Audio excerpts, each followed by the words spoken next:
नमस्कार, मैं हूं आशीष त्रिपाठी आपके साथ। आज क्रिमिनल्स में होगा ऑपरेशन डकैत। 16 घंटे में कैसे करोड़ों रुपए और जेवरों से भरे बैग, एक नहीं पूरे 16 बैग पुलिस ने बरामद किए। किस मोस्ट वांटेड गैंग का खुलासा हुआ? सबसे बड़ी बैंक डकैती की इनसाइड स्टोरी बस कुछ ही देर में। एक कमरा, 4 लाशों की मिस्ट्री की तफ्तीश भी करेंगे। मौत पर सस्पेंस क्यों बरकरार है? क्या लिव इन में कैद है मौत का राज? बहू की तीमारदारी की सजा क्या मौत हो सकती है?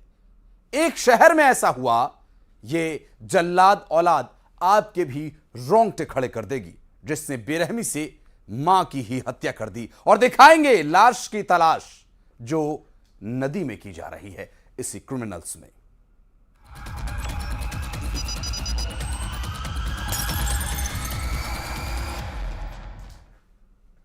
सबसे बड़ी बैंक डकैती का सबसे बड़ा खुलासा देखिए।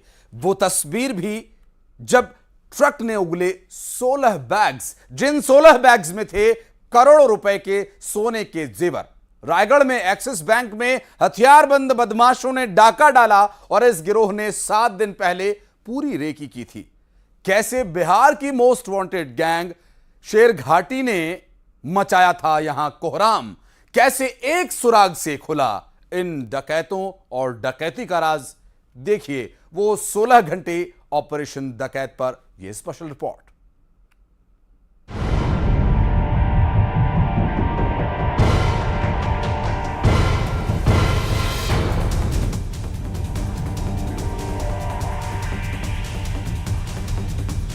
इसमें ये पाया गया था कि जो आरोपी है ये बाइक के साथ देखे गए कि बाइक जो सीसीटीवी फुटेज एनालिसिस किया गया कि बाइक में बैग्स ले जा करके कहीं छोड़ रहे हैं।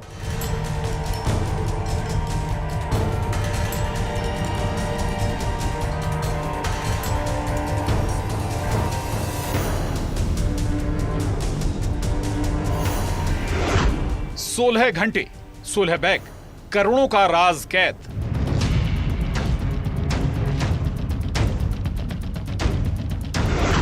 $5 करोड़ 62 लाख की बैंक डकैती लाइव।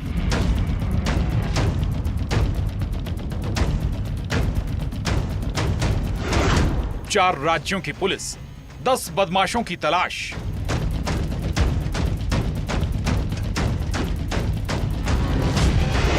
बिहार की शेरघाटी गैंग का कोहराम।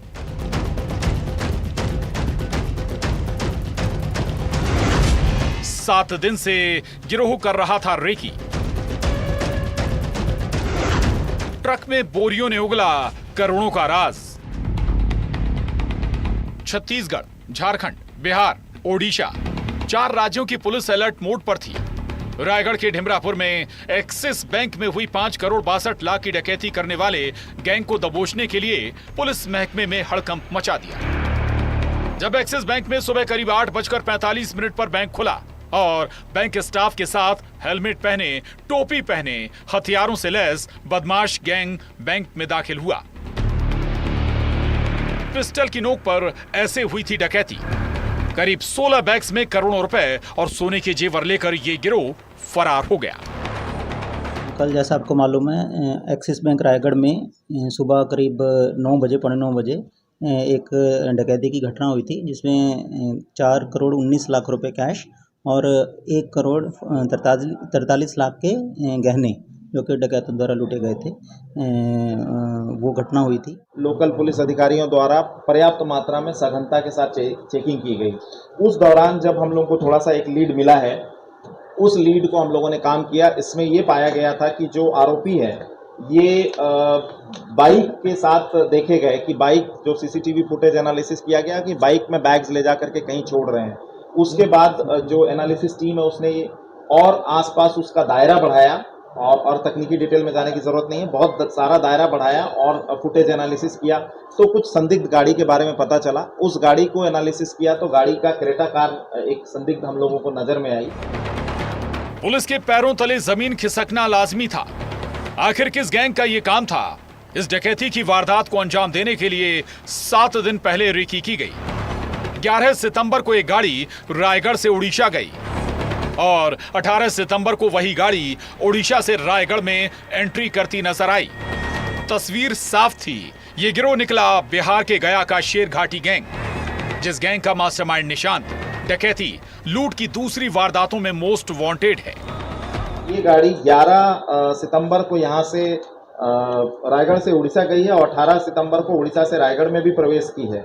इन सभी चीज़ों को देखा गया। उसके साथ साथ गाड़ी वाहन जो है उसका देखा गया। उसके पूर्व में बाइक को लावारिस हालत में छोड़ा गया था। इस गैंग में जो मास्टरमाइंड है वो 5 में से 2 लोग हैं जिन्होंने इसकी साजिश रची है।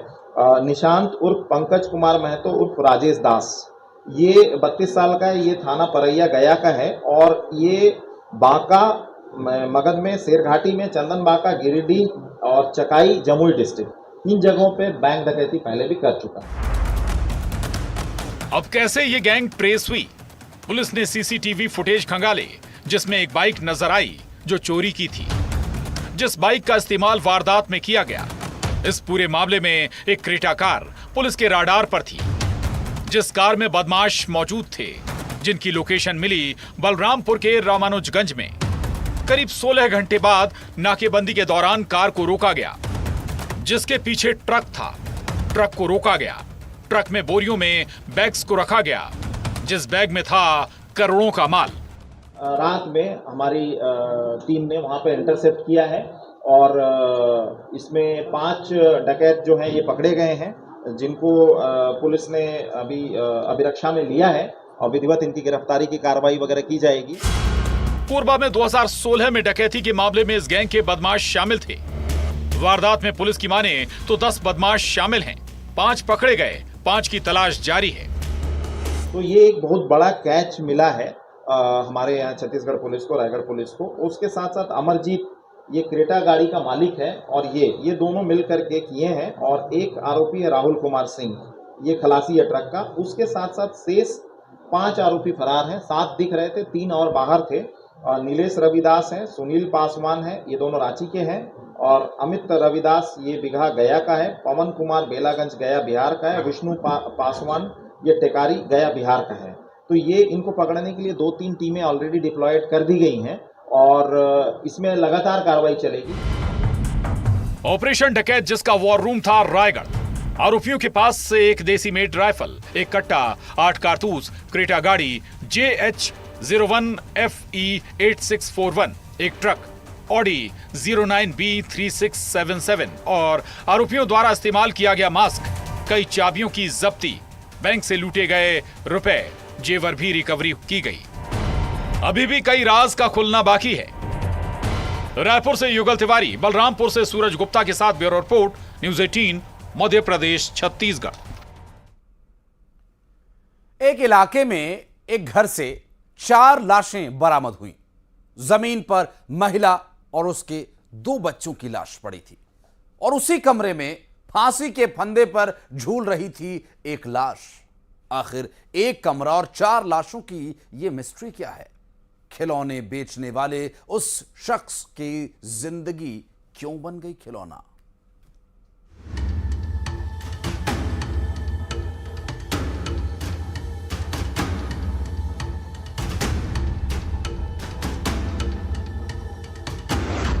लिव इन, लव और 4 लाशों की मिस्ट्री।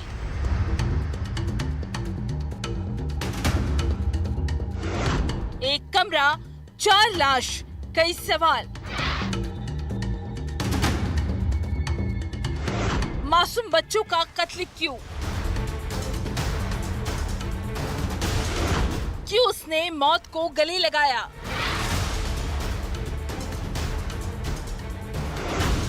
जब जिंदगी बन गई खिलौना। इस घर से जब एक एक कर 4 लाशें बाहर निकली तो सबके होश फाख्ता हो गए। जिस घर में मनोज राठौर, पत्नी ममता और 2 बच्चों लक्की और कनिका के साथ रहता था, लेकिन सुबह से घर में कोई हलचल नहीं हुई। दोस्त ने मनोज को पुकारा, आवाज दी, लेकिन कोई जवाब नहीं आया। ऐसा कभी नहीं होता था। अनहोनी का डर दोस्त को सताने लगा और फिर दोस्तों ने छत से एंट्री की। घर को खोलने की कोशिश की। घर के अंदर का मंजर दिल दहलाने वाला था। फर्श पर 3 लाशें थी, ममता और उसके दोनों बच्चों की, और इसी घर में मनोज की लाश भी मिली। मनोज की लाश फांसी के फंदे पर झूल रही थी।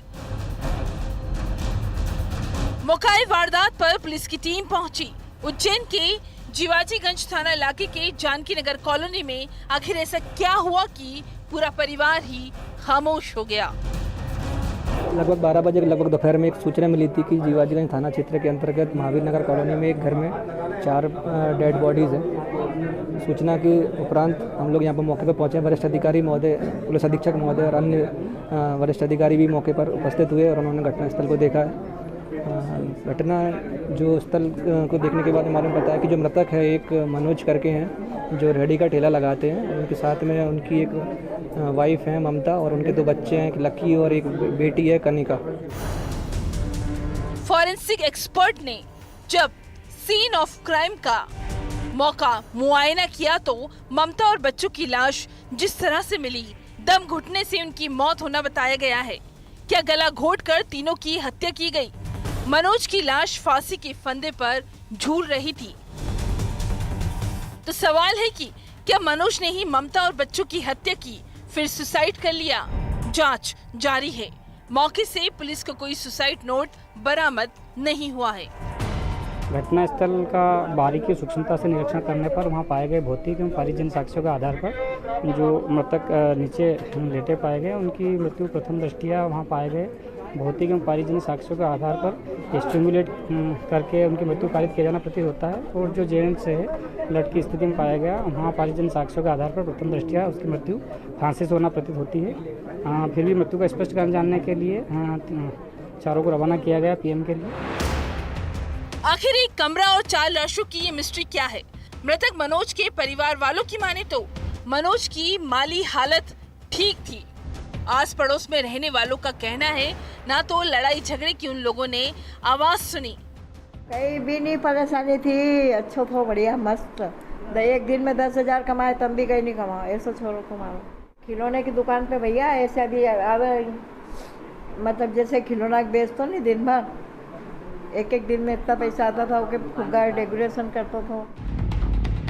जब सब कुछ ठीक था तो क्या जिंदगी के पन्नों में कैद है इन मौतों का राज? मृतक मनोज के परिवार वालों की माने तो ममता और मनोज दोनों 5 साल से लिव इन में रह रहे थे। परिवार की माने तो 15 साल पहले ममता की शादी नागदा में हुई थी।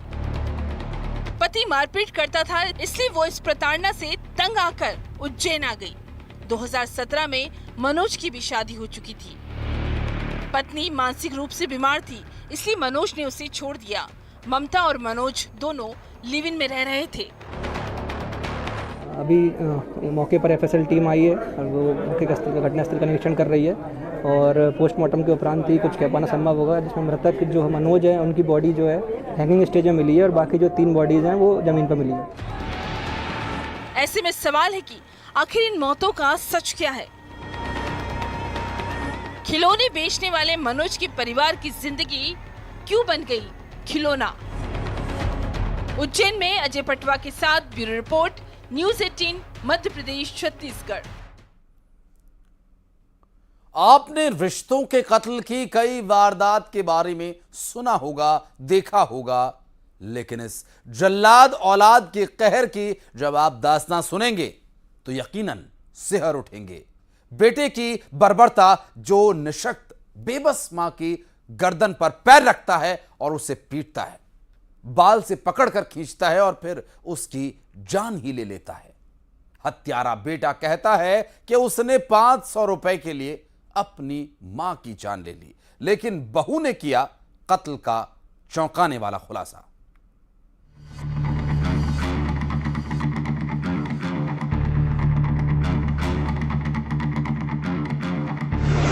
हैवानियत जो थर्रा दे, वो पीटता रहा, बेबस मां गिड़गिड़ाती रही।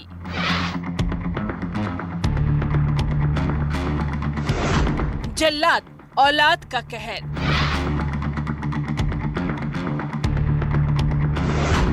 बेटे का वहशीपन। एक रिश्ते की दर्दनाक अंत की ये कहानी है। एक बेबस माँ जिसे दुनिया से ऐसी रुखसती मिली कि इस आखिरी विदाई पर यहाँ मौजूद हर एक शख्स की आंख नम है और इस वारदात के बारे में सुनकर सब सन्न है। शहडोल के व्यवहारी में जो हुआ वो रोंगटे खड़े कर देता है। बुजुर्ग गणेशिया अगरिया, जिसका बेटा मनसुख अगरिया उस पर कहर ढाता रहा, जिसने अपनी बेबस लाचार माँ के कभी बाल खींचे, हैवानियत ऐसी की माँ की गर्दन पर इस हैवान ने पैर रखा। माँ गिड़गिड़ाती रही, बेटा मेरी गलती क्या है?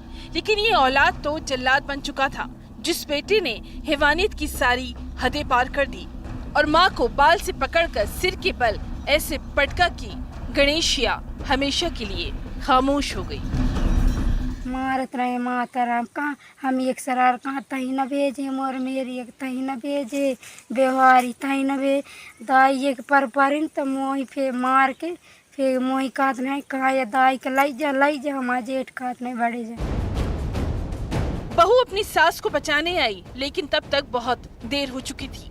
सुनिए अब इस हत्यारे से कि उसने अपनी बुजुर्ग माँ की इतनी बेरहमी से जान ली, जो कैमरे के सामने कहता है उसने माँ से 500 रुपए मांगे थे, बस रुपए नहीं मिले तो माँ की बेरहमी से हत्या कर दी। तो क्या माँ की जान की कीमत महज 500 रुपए थी? पैसा मांगा तो नहीं दी पैसा। कितना पैसा मांगा? 500 रुपया मांगा तो एक बल्डे मुझका जाने ले लिया। लेकिन अभी तो असल सच का बाहर आना बाकी था। अब सुनिए मृतक गणेशिया की बहू से कि उसकी सास को मौत की सजा मिली। फिर मैं कात नहीं कहा ना लाई जाइए तो मैं सास पुताओ कहीं ईंटे भूंजियो दो उनका, हम ही उस सास का कात। फिर सास का कहाँ लाई गया? फिर सास के यहाँ ले आए इनके सुबह इनके घर। तो यहाँ पे खत्म हो गई? हाँ 10 बजे 8 बजे 8:30 बजे खत्म हो गई। बहू की तीमारदारी की सजा मौत। दरअसल सास को बहू के साइड लेने की ये सजा मिली। बहू ने बेटी की शिकायत सास से की थी कि उसकी तबीयत ठीक नहीं है और मनसुख उसका इलाज नहीं करवा रहा। गणेशिया ने बहू से कहा तुम इलाज करवाओ और उसे डॉक्टर के पास भेज दिया। बस इस बात पर मनसुख आग बबूला हो गया और उसने बेबस माँ की जान ही ले ली। गणेशिया निशक्त थी, एक पैर से चल भी नहीं सकती थी।